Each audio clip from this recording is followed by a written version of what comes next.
equals 12x raised to 4 plus 2x cubed minus 26x squared minus 4x plus 4. For step 1, we need to check whether a common monomial factor exists in this function, and we factor it out.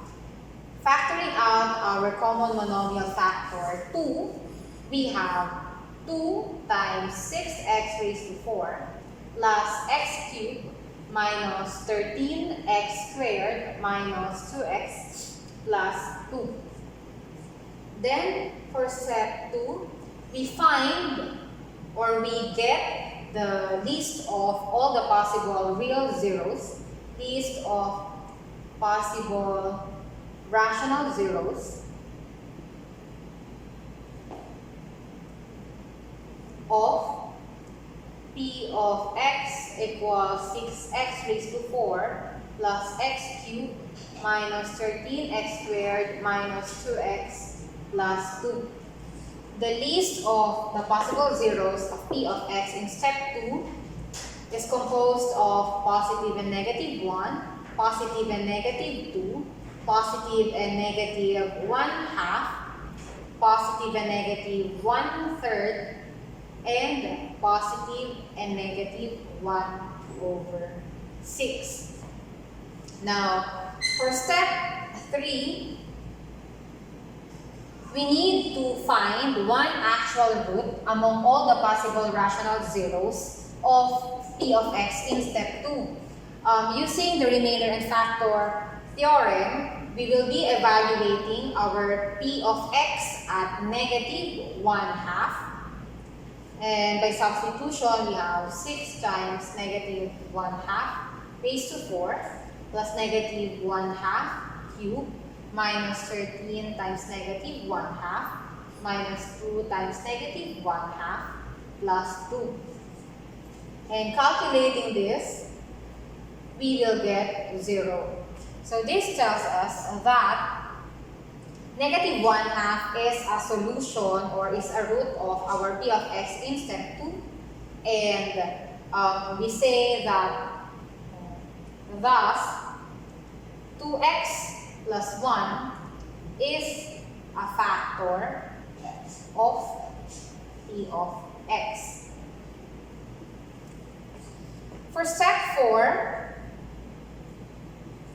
we will be dividing our polynomial in step 2, 6x raised to 4 plus x cubed minus 13x squared minus 2x plus 2 by our resulting factor in the previous step. We divide it by 2x plus 1 using synthetic division. Expressing our factor 2x plus 1 in the form of x minus c, our c will be equal to negative 1/2. And using synthetic division, our coefficients are 6, 1, negative 13, negative 2, and 2.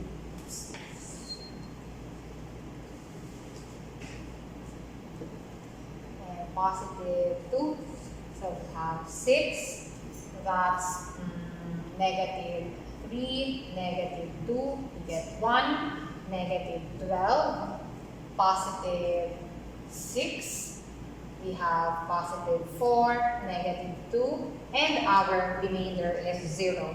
Our quotient for this part is 6x is a degree less than or 1 less than the degree of our dividend. So this means that we have 6x cubed minus 2x squared minus 12x plus 4. But do not forget that since our c is negative 1/2, we need to divide our quotient or each term in our quotient by 2.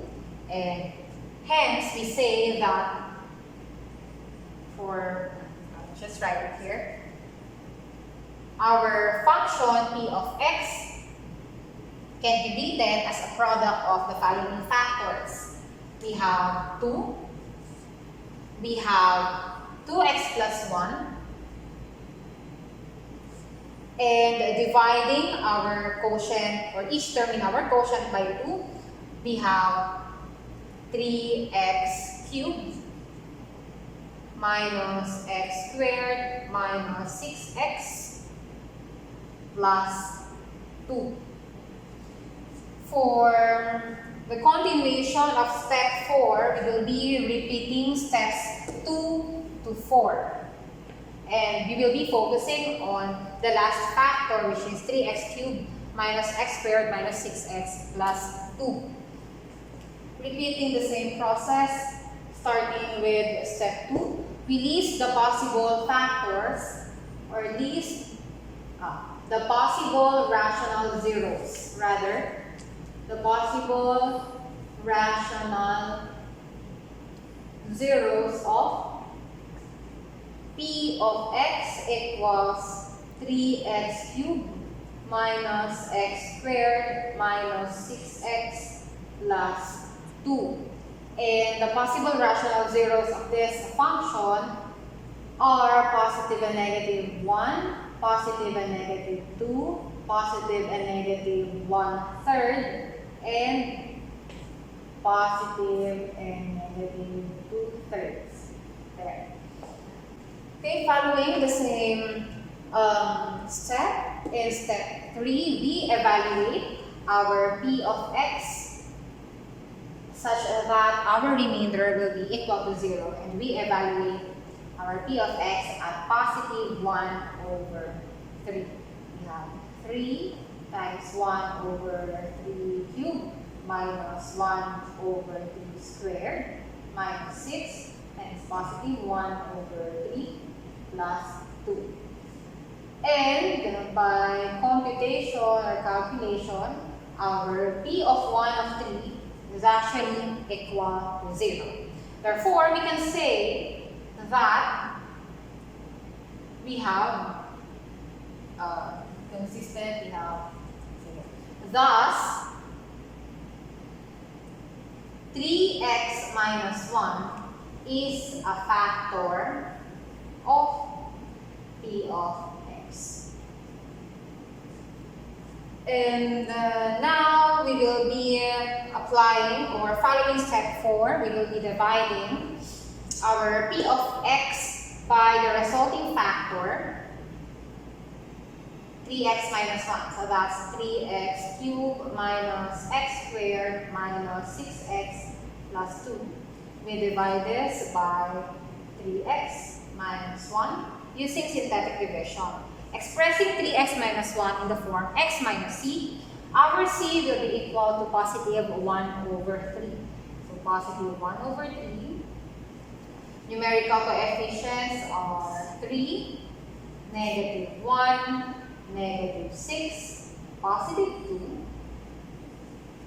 We have 3, positive 1, 0, 0, negative 6, negative 2. Our remainder is 0. But again, our c is positive 1/3. Therefore, we should not forget to divide each term in our quotient by 3.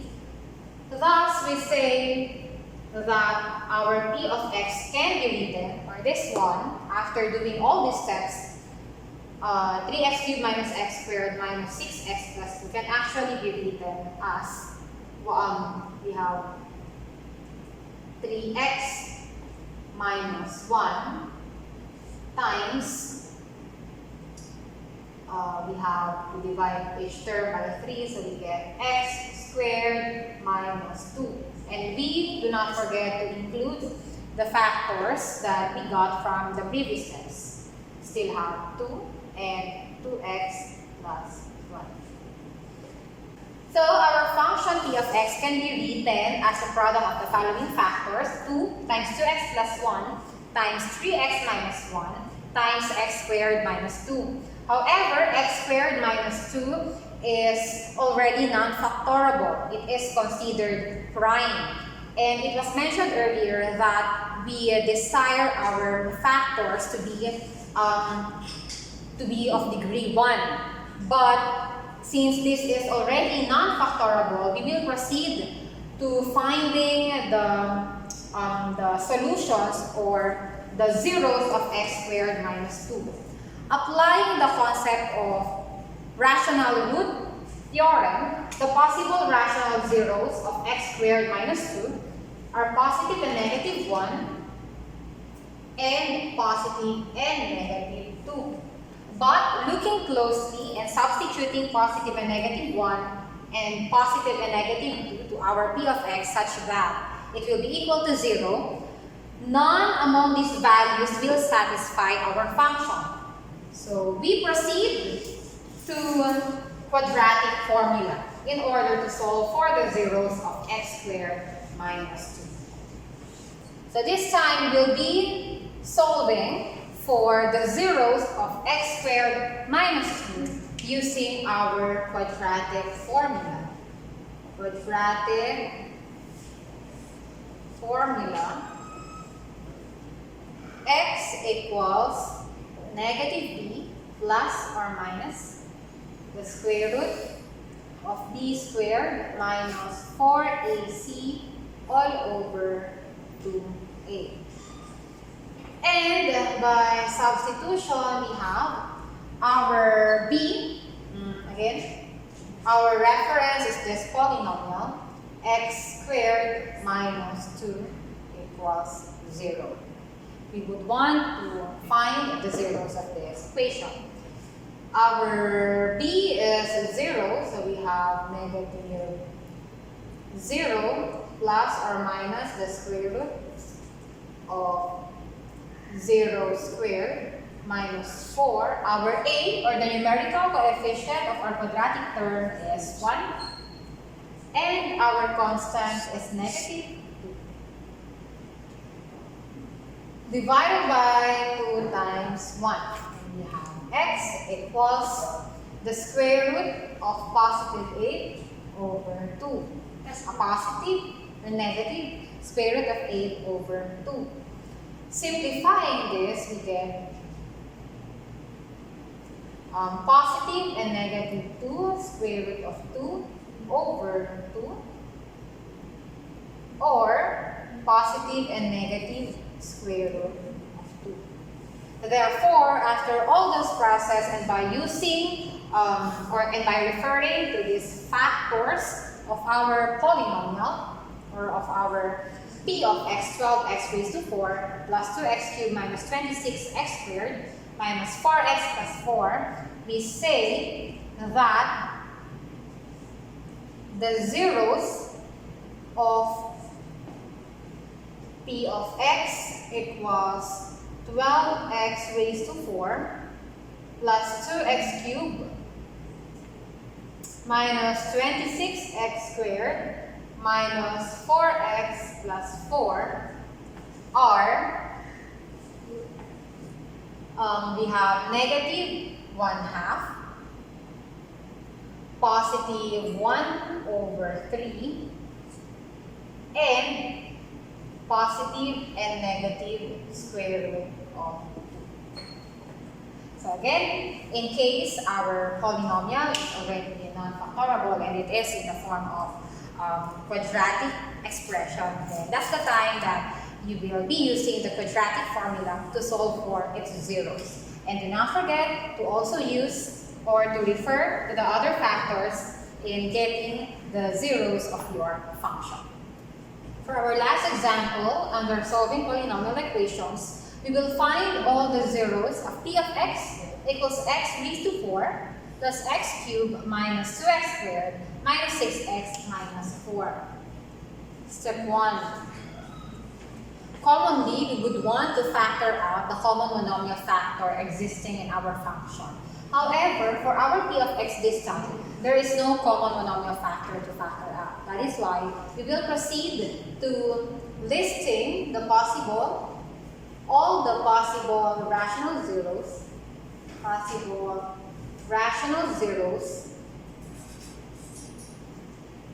of p of x equals x raised to 4 plus x cubed minus 2x squared minus 6x minus 4.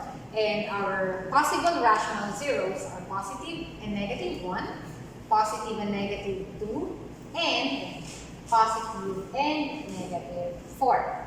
Next, step 2. We need to determine one actual zero of our p of x among all the possible real zeros in our step 1. And we evaluate our p of x such that our remainder or our answer will be equal to 0.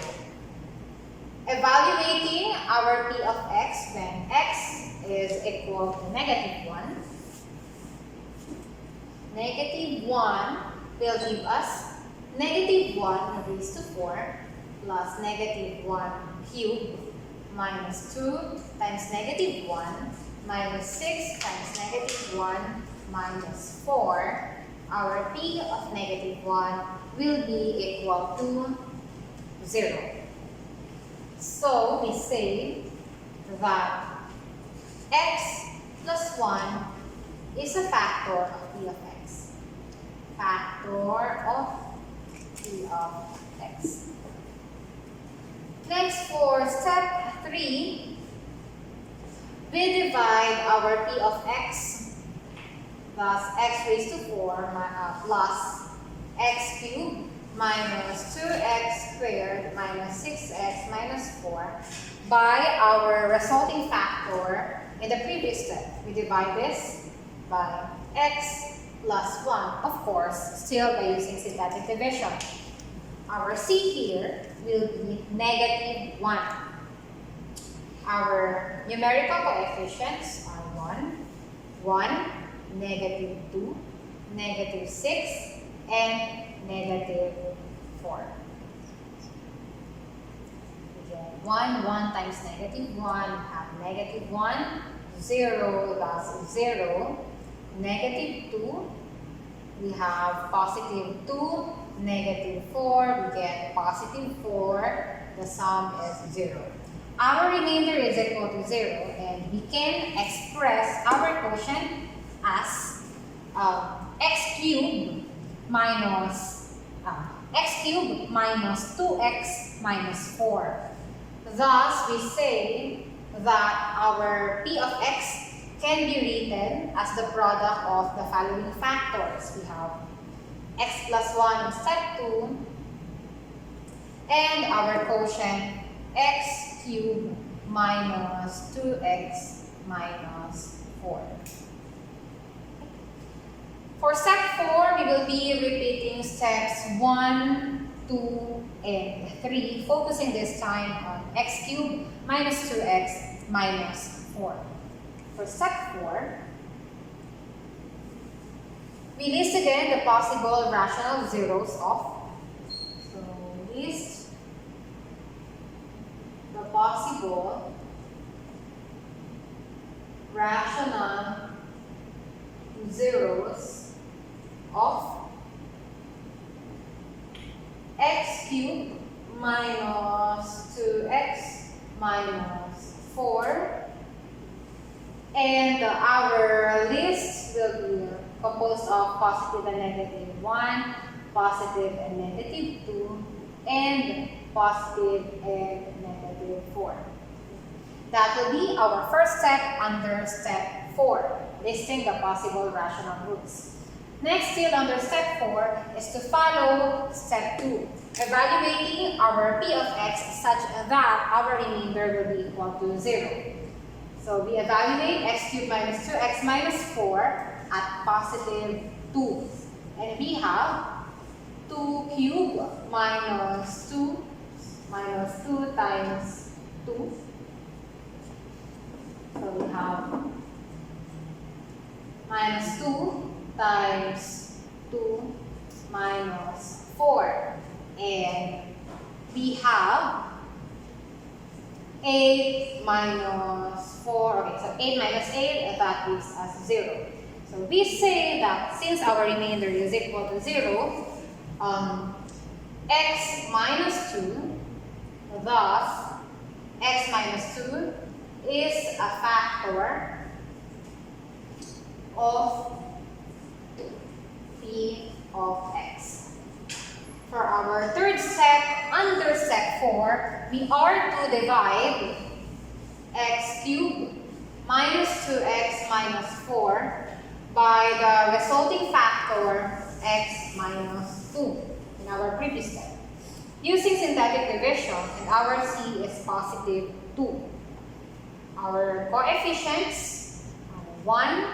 There is no, take note, we do not have a quadratic term. Therefore, we need to insert the coefficient 0 for our quadratic term. And our linear terms, numerical coefficient is negative 2. Our constant is negative 4. Bring down 1, 1 times 2, that is 2. We have 2, we get positive 4, we have negative, positive 2. So we have positive 2, positive 4, false 0. Our remainder is 0, so we say that again. X minus 3 is a factor of our P of X.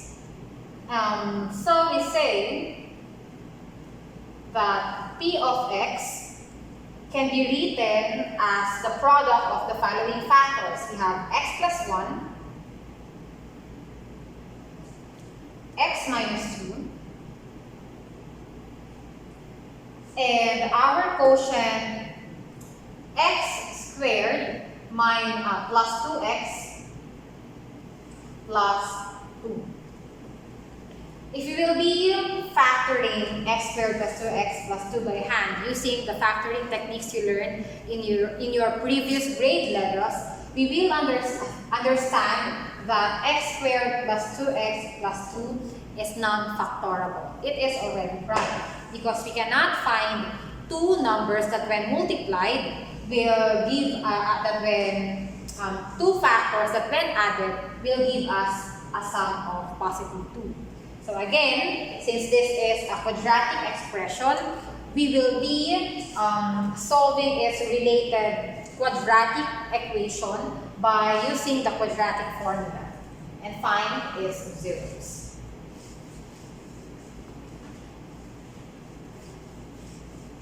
Using our quadratic formula, just so you remember, we have x equals negative b plus or minus the square root of b squared minus 4ac all over 2a. By substitution, we want to focus on, or we want to solve for the zeros of x squared plus 2x plus 2 equals 0. Our a is 1.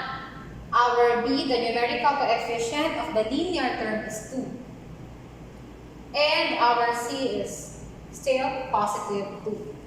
By substitution, we have negative 2 plus or minus the square root of our b is 2 squared minus 4 times 1.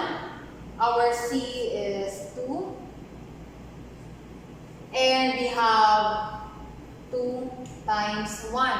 So we have x equals negative 2 plus or minus the square root of 4 minus 8 over 2. We have x equals negative 2 plus or minus the square root of negative 8 and negative 4. It's negative 4. Since 4 minus 8 is negative 4 over 2. We have simplified this. We have negative 2 plus or minus 2i over 2. Why do we have I here? Remember that the square root of a negative number will give us a complex number, which is in turn an imaginary number. Simplifying this, we have x equals negative 1, positive, and negative, or plus or minus I. But our task is to find the real zeros of our P of x, which is x raised to 4 plus x cubed minus 2x squared minus 6x minus 4. Our real zeros are only negative 1 and positive 2 because again, negative 1 plus or minus I is not a real number. These are not real numbers. is a complex number. So, for our conclusion, we can say that therefore, the real zeros